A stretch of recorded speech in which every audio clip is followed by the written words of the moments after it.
The title Our Lady of Sorrows, given to our Blessed Mother, focuses on her intense suffering and grief during the passion and death of the Lord. Traditionally, however, this suffering was not limited to the passion and death event. Rather, it comprised the 7 dolors or 7 sorrows of Mary, which was foretold by Simeon, who proclaimed to Mary, "This child is destined to be the downfall and the rise of many in Israel, a sign that will be opposed, and you yourself shall be pierced with a sword, so that the thoughts of many hearts may be laid bare." These 7 sorrows of Our Lady are the flight into Egypt in the Gospel of Matthew, the loss and finding of the child Jesus in the temple, Mary's meeting Jesus on his way to Calvary, Mary standing at the foot of the cross when our Lord was crucified, her holding the body of Jesus when it was taken down, and finally, the burial of the Lord in the tomb. In all, the prophecy of Simeon that a sword would pierce the heart of our Blessed Mother came true.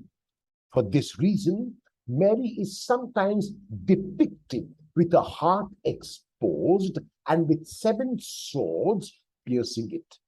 More importantly, each new challenge for our Blessed Mother was received with the same courage, love, and trust that echoed her first, "Let it be done to me according to thy word."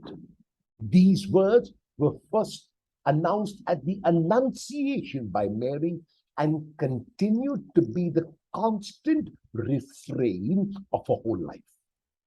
The readings chosen for the feast are from Hebrews and the choice of either John or Luke.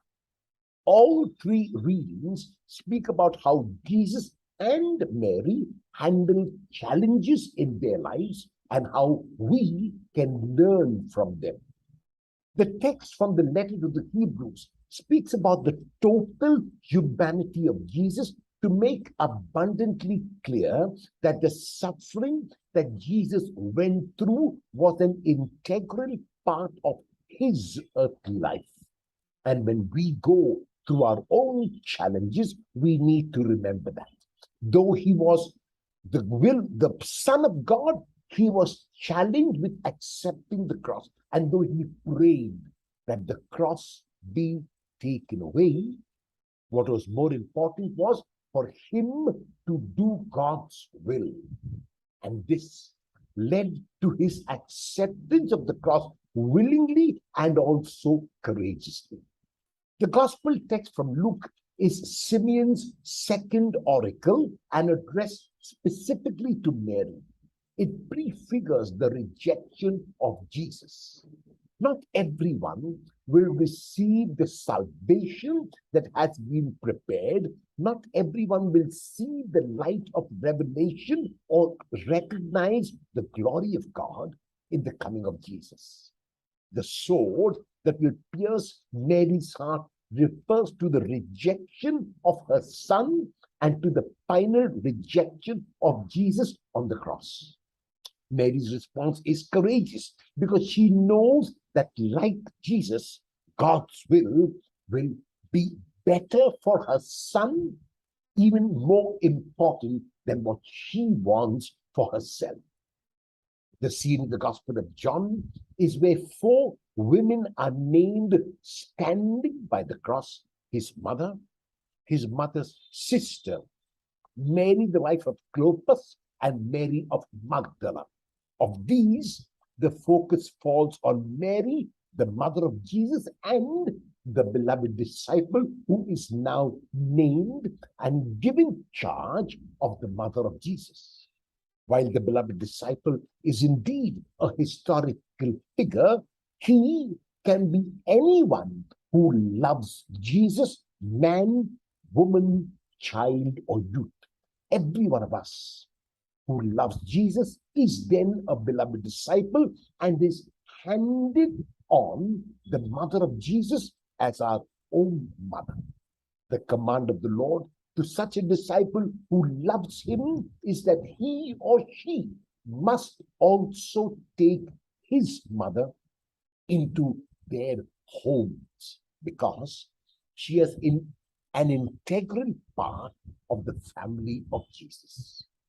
The feast of Our Lady of Sorrows is relevant for each one of us today.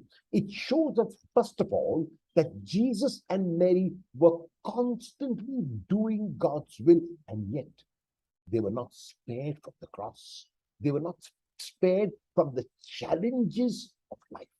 Second, it shows us that even in the midst of these challenges, when we cannot see God's hand as we would like to, God is present. It shows us that even though we may have to carry heavy crosses at some times of our lives and may even be crucified, death is not the end. There is the resurrection. And so today, as we remember our Blessed Mother, we also learn from her that, like her, we will be courageous constantly, no matter what challenges we might face in our lives, and respond through the grace which our Blessed Mother will obtain for us. Let it be done to me according to your